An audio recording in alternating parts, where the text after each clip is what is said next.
tardes, tengan apreciables alumnas y alumnos. Les saludo con el gusto de siempre y en esta ocasión vamos a llevar a cabo la disertación de nuestra primer cápsula informativa de la materia Teoría de la Constitución. Y de manera puntual, bueno, vamos a abordar en esta ocasión qué es y cómo nace una constitución, ¿no? De manera genérica. Por tanto, bueno, tenemos que partir acerca del reconocimiento mismo de la universalización de la constitución escrita. Y por tanto, vemos que la constitución escrita, pues es un fenómeno relativamente reciente, ¿no? Dentro de la historia de la organización de las sociedades humanas. Únicamente a lo largo del siglo XVIII se empiezan a generar estos documentos a través de los cuales pues se pretendía fijar por escrito todas aquellas normas a las que se debería responder de manera puntual la organización política general de la sociedad.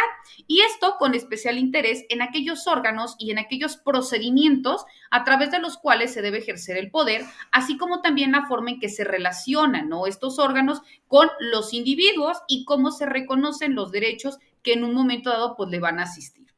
Estos documentos aparecen por primera vez en las colonias inglesas de América del Norte y posteriormente en los Estados Unidos de Norteamérica, constituidos por las colonias y específicamente fue tras la independencia de Inglaterra. Con posterioridad vemos que Francia se incorpora al sistema de la Constitución escrita con la Declaración de los Derechos del Hombre y del Ciudadano de 1789 y con la Constitución de 1791.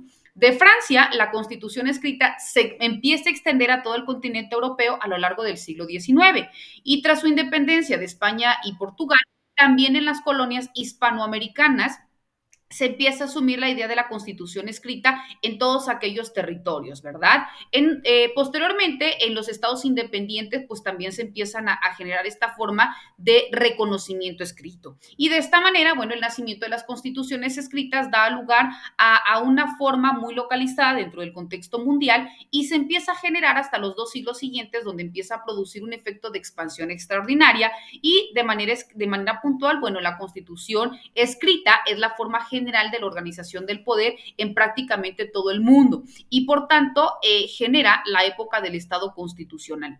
Por ese mismo sentido, bueno, se toma en consideración también la diversidad de cada país que va a ver reflejado dentro de su propio texto fundamental, pero que deben de tener una idea a la que se aspira en términos genéricos el uso de una constitución de manera universal que se ajusta para poder reconocer los derechos de las personas y que también debe de ser espacial, ¿no? Debe de tener un punto de vista temporal, un punto de vista espacial y que esto pues va a ser lo que le pueda definir con mayor precisión hasta dónde puede entenderse los alcances de la Carta Magna como tal, ¿no?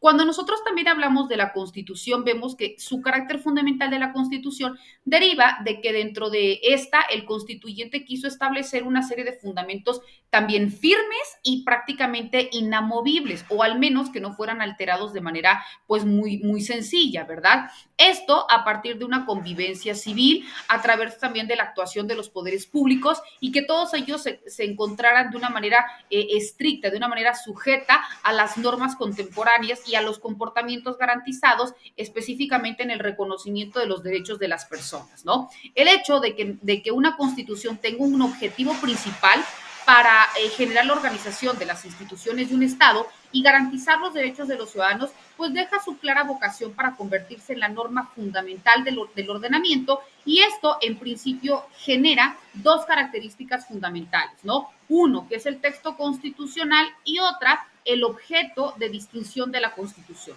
Cuando hablamos de texto constitucional, ostenta un carácter de norma supralegal. ¿Por qué? Porque en virtud de esta no puede ser alterado o reformado mediante los procedimientos ordinarios de creación o de modificación de normas con rango a la ley. Esto significa que la Constitución solo podrá reformarse mediante un procedimiento específico de carácter agravado que va a ser mucho más difícil del procedimiento legislativo ordinario. Por tanto, se puede afirmar que la ley no puede ser o no puede modificar a la Constitución. La otra es la que nos indica que una seña distintiva de la Constitución es que sus preceptos no solo pueden ser alterados, sino tampoco contradichos, es decir, o ignorados, ¿no? Ya sea por la acción o por la omisión de los poderes públicos, ya que la Constitución tiene un valor de derecho mucho más fuerte. Y en ese sentido, bueno, los poderes no podrán válidamente contravenir sus disposiciones y si así lo hacen, su actuación será inconstitucional y por tanto susceptible de una sanción, ¿no? De poder establecer una sanción.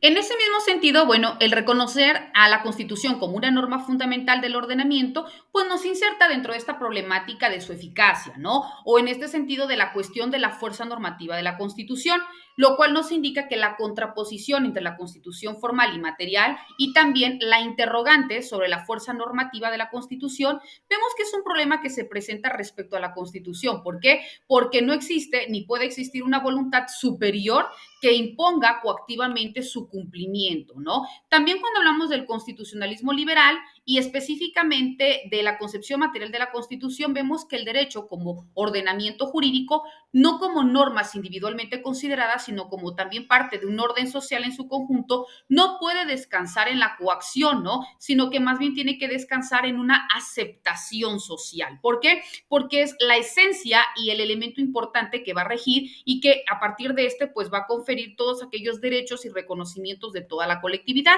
Y para que esto sea así, la Constitución tiene que ser el derecho adecuado a la sociedad dentro de un momento de desarrollo histórico en el que en este entonces se encuentre, ¿no? Cuando lo anterior no ocurra, bueno, la realidad va a haber revelada a través de una norma contraria a lo que en ese momento pues la propia colectividad demanda. El proyecto de ordenación racional normativo del Estado, que se expresa a través del constitucionalismo revolucionario, pues era simultáneamente un proyecto de ruptura entre el antiguo régimen y el proyecto de ordenación del Estado como una forma política de una nueva sociedad.